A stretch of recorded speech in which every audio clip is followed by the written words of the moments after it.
I'm having a California Healin' Holy Bash. Yes, I am. And my special guest is none other than Lola Sheen. She's so sweet. I can't wait for you guys to meet this girl. She grew up in Hollywood. She is the daughter of Charlie Sheen and Denise Richards. So she grew up in the same kind of crazy Hollywood family like I did. But the one thing that we share in common that is most special to me is that she has given her life to Jesus. So I would love for you to hear her testimony. It's going to be so wonderful to just all hang out, and you're going to be able to experience what it's like to be in a California Healing meeting in real time. I guess I'll just share my testimony and then I guess whatever else God wants me to talk about. But I grew up Catholic, so I went to Catholic school and I I never actually knew who Jesus was. I always heard of God. I knew of God, but I never knew like who I was praying to, like at church when I would go. Um, and I only went because I had to go at school. It was never like my choice. Um, and when I was probably around 16, I graduated from that school that was Catholic, and I just never ever thought about Jesus. He was never a thought in my mind. It's not like I was like against him or I wasn't like an atheist, but I just never thought about him. And and then when I was 16 years old, I started to really, really struggle with mental health. I struggled with severe depression, and there was a point when I was 16 where I was because I like how you said how depression and anxiety are, what did you say? It's like brother, something like, Like brother and sister. hmm. Yeah. And so I was so anxious. I was like literally scared of everything. I kind of sent myself into like an existential crisis, and my brain likes to ask really big questions, like what my purpose is, why am I here, like all those things. And I was just struggling so much with finding my purpose and like my identity and like who I would let all these people around me all the time tell me who I am. I never had a foundation. I never knew where my worth like was. I just kind of, if someone told me something that was hurtful or they would insult me or tell me who I am, I'm like, oh, okay, I guess I am that. And and so when I was 16, I was struggling really bad with depression and then I ended up leaving high school. I ended up doing homeschool. But that was really isolating because I wasn't around people. I think the only thing I wanted to do was just isolate myself and like dwell in this feeling. But it just got worse. And then I came out of that. I didn't find Jesus then, but that's sort of when I started to struggle. And then when I got a little bit better when I was like 17, um, but I never was like joyful. I had like very temporary happiness.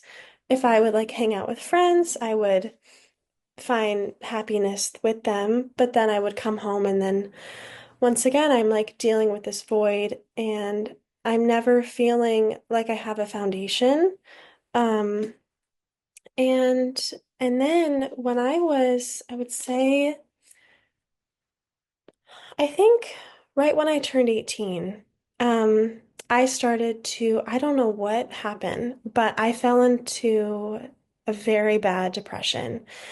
I just I dealt with a lot of thoughts of just, I feel like when you don't know what your purpose is, you kind of start to, at least for me with depression, those thoughts of like, okay, like I don't really see what my point is here.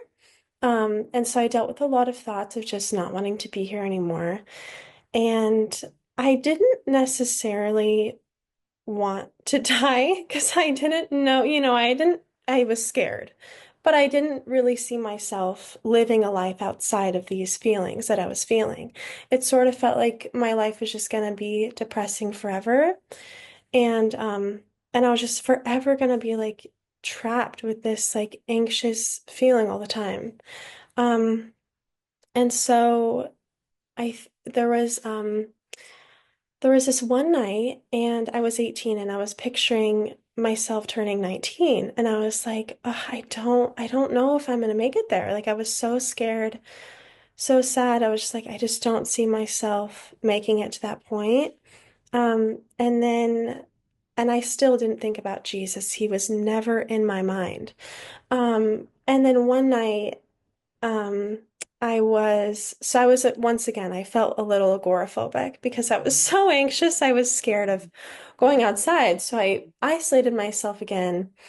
And there was this one night I was scrolling on TikTok, and this Christian influencer, her name is Ali Yost, and came up on my For You page, and it was a video of her talking about God. And it's so funny because you kind of have to be on Christian TikTok for something to come up.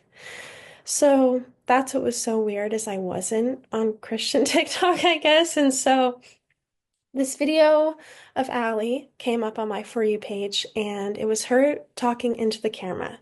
She was like crying, and she was like, "Hey, like, just hang on a little bit longer. God has so much in store for you. Like, just wait." And she kept saying, "Just wait." And I was like, okay, like, I'm just, I guess I never really thought about God.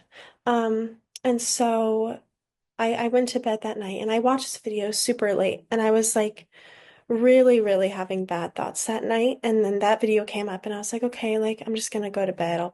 I'll be fine. And then the next morning I woke up and I started scrolling through her page more. And I was like, this woman has a certain light in her eyes that I've never seen before. I'm like, what is that? Like, I was so drawn to her because she had a certain light about her, and I didn't know what it was. And her videos brought me like a different sense of security. And so anyway, that I was watching her videos during the day, and then I kind of just forgot about it and I stopped watching them. Um, and then and then I was getting ready for bed, and it's probably like around midnight, and I was just in such a bad headspace, and I was laying down and I was getting ready to go to sleep. And I remember it's so hard to explain this because it was so just, I don't really have words, but sometimes I just don't have words to explain Jesus. But it almost was like I was getting ready to go to bed, and it almost felt like Jesus, because I was laying to my right, and I remember I felt like suddenly this like warm presence was like in my room. It was all around me. Like it felt like Jesus like came in my room and put his arms around me, and he was like, I just remember it was like a sense of peace and like a rescuing. Like it was like I just like I love the verse that's it's in Matthew about how he leaves the 99 to find the one. And and yeah, it was like he literally came in my room, the Holy Spirit, and he was there. And it was like it was so crazy because like I had never experienced anything like that before in my life. And I could not deny that it was him. Like I knew it was him, which was so crazy because like I had never felt him before. But I knew it was him. And so anyway, yeah, it felt like he just took my hand and he told me that I was gonna be okay. And the next morning, I was like, because I had no idea what I was doing. I never read the Bible. I had never really, I've prayed in moments where like I need a miracle, but I never knew who I was praying to. And so I prayed to Jesus, and I told him, I was like, I don't know how to do this, but I know that I just met you, and I know that that was you, and I want to give my life to you. And so I looked up because I had no idea what I was doing. And so I looked up, how do I give my life to Jesus? I was like, how do I do this? I don't even know how people read the Bible. But so yeah, the next day I gave my life to him. And he really saved me. He rescued me from, it was only him. Like, there's no other explanation on why I would have gotten out of that. And it was him. It was like, I love what Julie said about how when you come out, it was his footprints and not yours. Something like that. Like, he was the one carrying you. That has been my favorite quote for like ever since I met him, because he literally pulled me out of the trenches. Like, literally saved me. Felt like I was actually living in hell.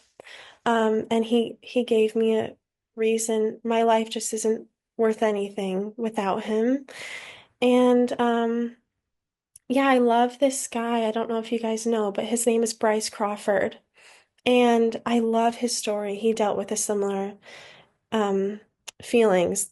Like, we both dealt with depression and suicidal thoughts. And he said, like, I gave my life to somebody who wanted it because I didn't.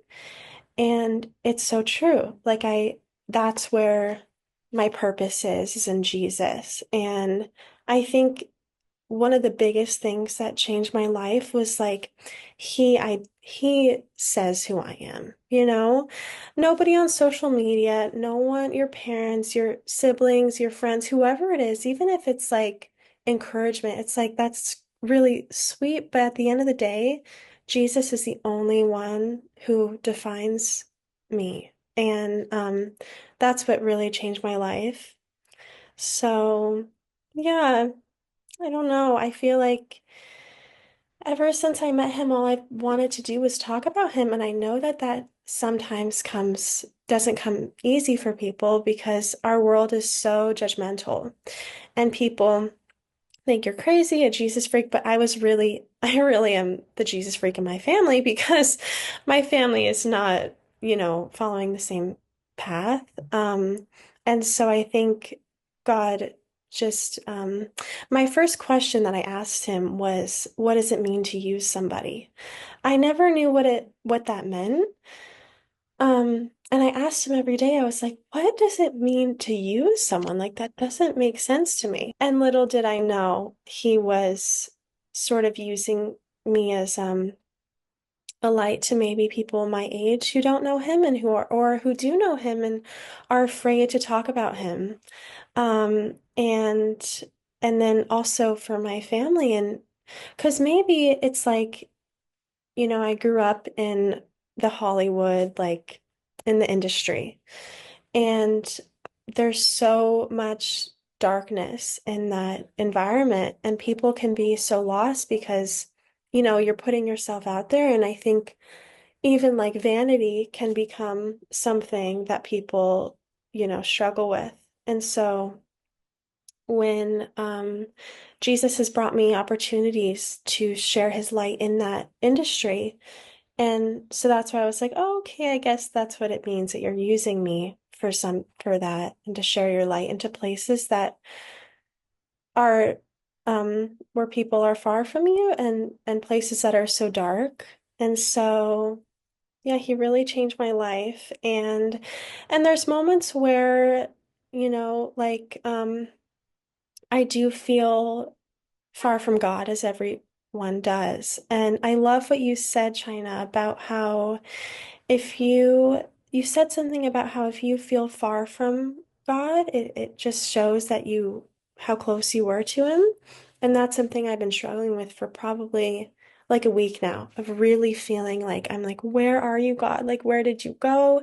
Things like that. But it's like, I think sometimes, I don't know, I feel like sometimes God will test us when we really can't feel him, and we're like, where did you go? I know I felt you like yesterday. What happened, But my faith is not based on feelings, because my feelings sometimes are all over the place.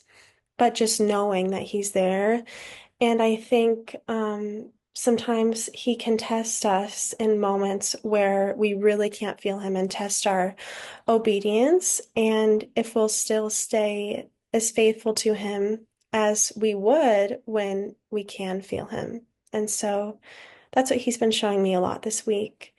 And yeah, that's sort of my story. I feel like I've only been following him for a year now, but he literally has completely renewed my mind.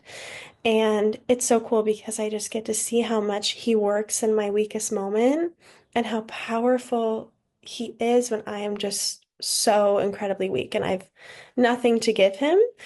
And I'm like, I don't know what to do. And he's just like, okay, well, now I can finally step in, you know? And so that's just my story and how God rescued me. And I just love Jesus so much. And I just yeah, you are never too far for God. He can literally save you from absolutely anything. So yeah, that's my story.